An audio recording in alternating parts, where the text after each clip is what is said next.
Hello, this is Mrs. Standridge. I'm here today. We're going to continue reading Elijah of Buxton. Yesterday, we read about Elijah and a boy named Maui, who was a slave. And the preacher rescued Maui, but Maui didn't really want to be rescued. He didn't consider himself a slave. That was one of the obstacles that a lot of people faced when they were trying to decide whether they wanted to run away. Many of them felt like the unknown, that running away and being free was scarier than they knew they would be taken care of and have something to eat. So it was a difficult decision for them to decide to run away. Let's find out what happens next. Chapter 11, Emma Collins and Birdy. A week after the carnival, and Pa and Old Flapjack and me and Cooter were down on Mrs. Holton's land uprooting stumps. Everything was going fine when all of a sudden Old Flap gave one of them snorts that let me know he'd seen something or smelt something that weren't regular. Deers and other four-leg animals ain't nothing to him, so I'd know this sound was for a stranger, a person stranger. I kept guiding Old Flap along, tugging his reins as he leaned into the chains that were snatching at the stump. I cut my eyes across the field to find what it was that got him snorting. I spotted him in the tree line. Folks that are trying to hide in the woods that ain't real comforted being there always make the same mistake. If you want to know exactly where they're at without doing a whole lot of searching, all you got to do is find the biggest tree or rock around. They always think that behind it is the best place to hide. Whoever these folks were, they'd choose the biggest maple standing on Mrs. Holton's land.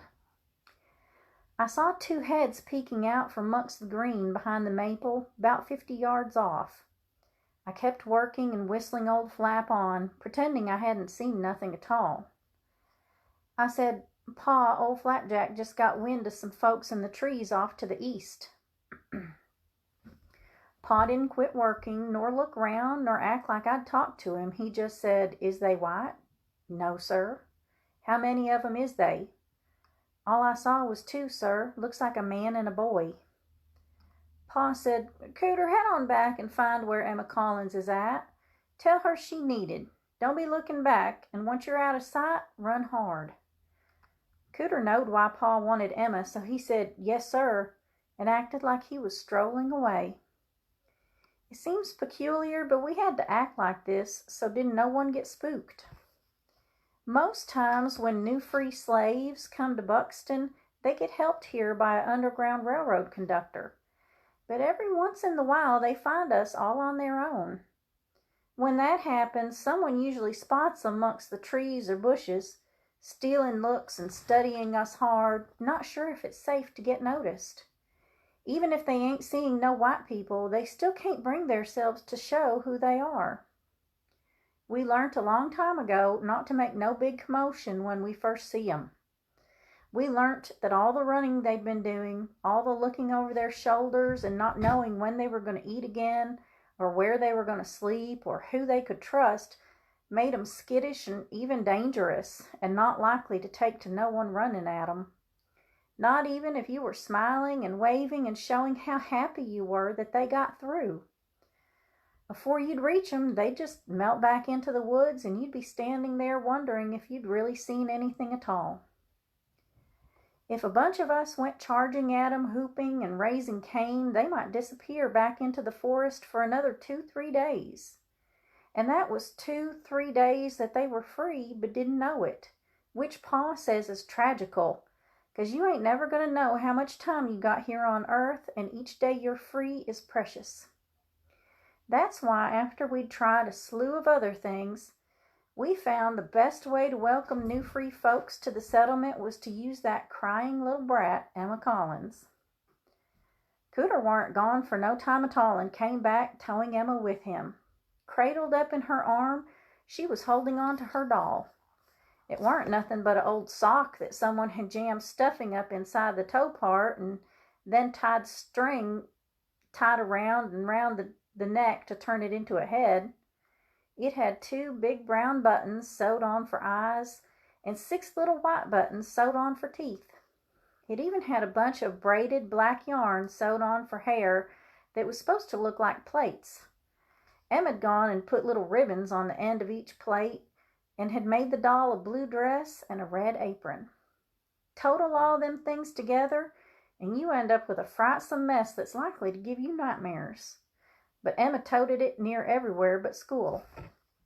She said, "Afternoon, Mr. Freeman. Afternoon, old Flapjack. Afternoon, Elijah." That's one of the main reasons don't no one like Emma. She thought it was funny to speak to a mule afore she spoke to me. Just like Philip Wise, she ain't never got over that I was the first child born free in Buxton. Ma and Emma's ma were in a race to see who was going to be first born, and Emma didn't come out till 6 days after me. Since me and Ma won the race, Emma's always let the sin of envy choke her heart. Pa pulled off his hat and answered her. I pulled a face. He wiped his forehead and said, "You still seeing 'em, son?" I patted old Flapjack's flank and kept my head pointed at Pa, but I turned my eyes back to that big maple. There was still 1/2 of a head peeking at us, about 3 feet off the ground. It was the boy. Yes, sir, one of 'em's still there. Pa said, "They's yon, Emma, by that biggest tree direct under the sun." Emma looked out of the corner of her eye and said, "I see the tree, Mr. Freeman," and started off walking slow away from us. When Mr. Frederick Douglass is speechifying, he says that the second hardest step in making yourself free is the first one that you take. He says after you make up your mind and take the first step, most of the rest of them come pretty easy. But he says that the most hardest step to take is the very last one. He says that finally crossing over from slavery to freedom is the most horrifyingest, most bravest thing a slave will ever have to do. In my eyes, it's odd that Emma Collins is the one who's best at carrying folks that last step into being free, but truth told, couldn't no one else do it near as good as her. Ma says it's 'cause Emma's a lot like me, but she don't mean that in a good way, 'cause Emma can't chunk stones, nor spit, nor tend to animals so they're happy like I can. And I ain't nowhere near as good as her in my studies and schoolwork. Ma means we're alike, 'cause Emma's fragile too. But she's a whole lot more fragiler than I ever been. And whilst you'd have to study me real hard to see it, with Emma, it's something that's plain and right out front. Fragileness is sitting on her bold as one of them awful flowery church hats Ma and the other women wear on Sunday. But the fragileness does make it easy to tell that Emma don't mean no one no harm, and that makes the runaways more comforted once they see her. Emma Collins didn't make no beeline for the big maple. She kind of zigged one way, then zagged another, moving slow, but always ending up going in the direction of the tree. It looked to be a whole lot of lollygagging, and a walk that should have took about a minute to make ended up taking a whole lot longer, but she knowed what she was doing.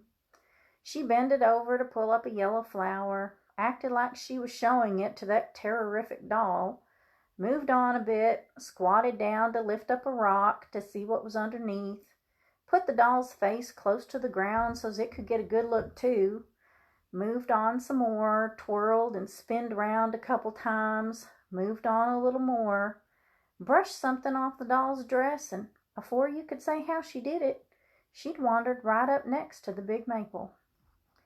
That was when she finally quit moving and looked dead at the tree. I knowed she was talking gentle to whoever it was that thought hadn't no one seen 'em.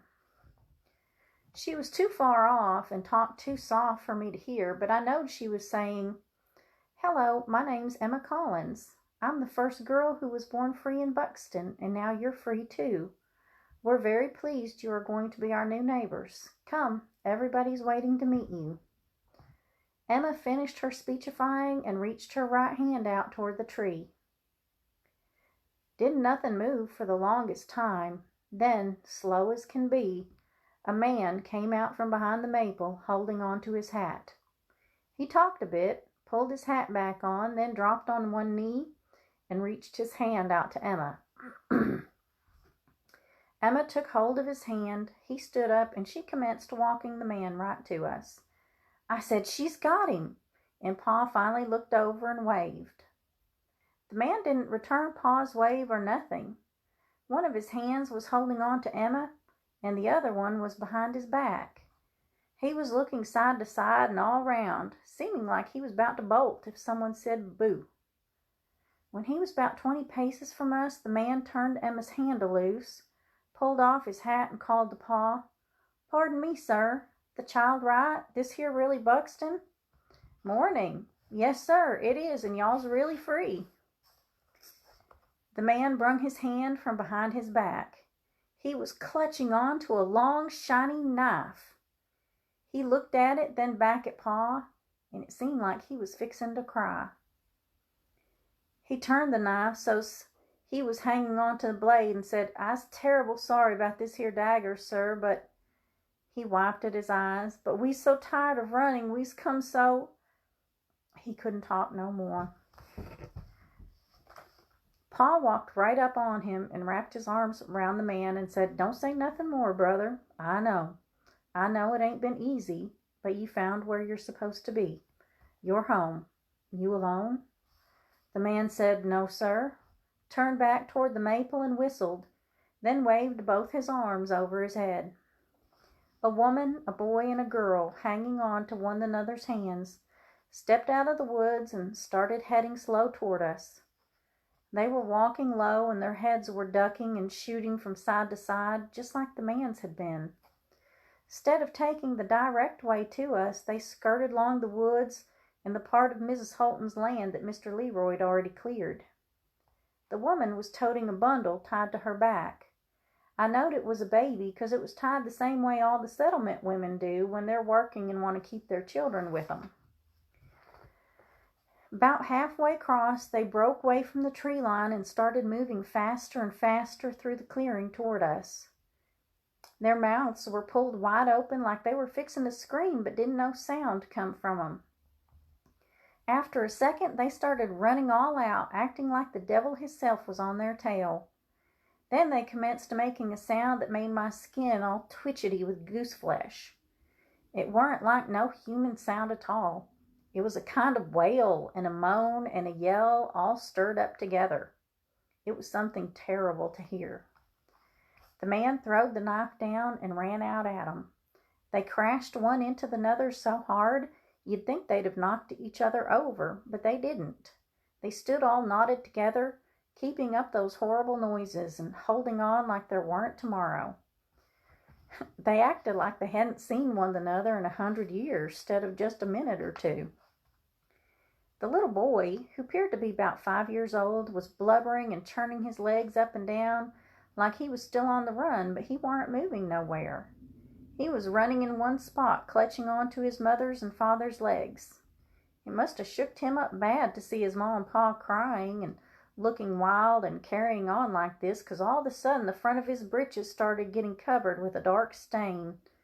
I had to turn my head so's not to shame him. I looked over at Emma, and doggone it all, she was squeezing that awful doll and starting to pull her lip down and cloud her eyes up, getting ready to bawl right along with the new free folks. I'll be blanged if bawling ain't something akin to the measles or the chicken pox or the plague. Once it grabs a hold of one fragile person, seems like it snatches on to every other fragile person that's anywhere near. I'd been working hard to fight it, but I didn't have no choice but to commence crying right along with Emma and them. Pa and Cooter didn't try to shame me or nothing. Cooter looked at his shoes, and Pa looked at me. His shoulders dropped some, and he allowed a long, slow breath to come out of him. It looked a lot like disappointment, but at least he didn't say nothing. The woman broke away from the others and ran hard at Pa, unwrapping the baby off her back and holding it out in front of her. She said, "Sir, my baby girl's sick." She showed the baby to Pa, and he said, "We got some nurses what'll tend your child, ma'am. How long's she been ailing?" The woman said she ain't woke up since yesterday morn. 2 nights ago they was some patty rollers right on top of us. She always been a quiet child, but since we've been running, she been likely to bawl. So I had to give her some of this, else they'd have caught us for sure. I ain't had no choice, but I was afraid I'd give her too much. She pulled a brown tonic bottle out of her dress pocket. Pa said she drawin' breath strong. We gets lots of young'uns what's had too much sleep medicine, and all them done good after a while. The man and the 2 children bunched up round the woman and the sleepy baby. Pa unharnessed the chains off of old Flapjack and tied him to the stump we'd been pulling on. Pa walked back over to the family and said the same thing we say to all the new free folks when they first get to Buxton. It's the way we greet 'em into being free. Pa pointed up and said, "Looky there, look at that sky." I'd heard Pa and other grown folks say this plenty of times, but I couldn't help but follow where Pa's finger was pointing. Everybody did. We all looked up at the blue sky that didn't have cloud the first in it. "Ain't that the grandest sky y'all ever seen?" Pa pointed and smiled out across the field. "Look at that land. Look at them trees. Has y'all ever seen anything that precious? It's the land of the free." The family kept following where Pa was pointing. "Now look at yourselves. Look at 'em babies. Has y'all ever looked this beautiful? Today be the first day don't no one own y'all but y'all. Today be the first day that don't no one own them babies. Today be the first day you ain't got cause to blame no one for what gonna happen to you tomorrow. Today y'all's truly set yourselves free." Then he opened both his arms and said to the people, "And y'all choosed the most beautifulest, most perfectest day for doing it. Only thing I's got to ask is, what kept you?" It was peculiar, 'cause it didn't matter if it was raining or snowing, or even if the sky was being ripped by lightning and thunder. We always would tell the new folks that it was the most beautifulest, most perfectest day to get free. Far as I can tell, the weather didn't have a whole lot to do with it. Pa said, "Come on, we're gonna go into the settlement and let everybody know y'all made it. Cooter, Emma, Elijah, y'all come too. Leave the mule, we ain't gonna be gone long." Pa and Cooter and the new people started out toward the road.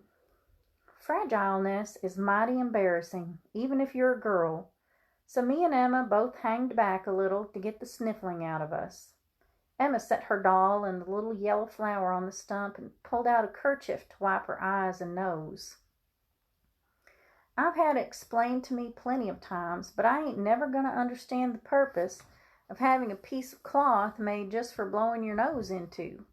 Seems real dirty and nasty to me. Makes a whole lot more sense to me to plug up one of your nose holes and just blow what you gotta blow out of the other one onto the ground. At least that way you ain't constantly toting no dried up things from your nose round in your pockets.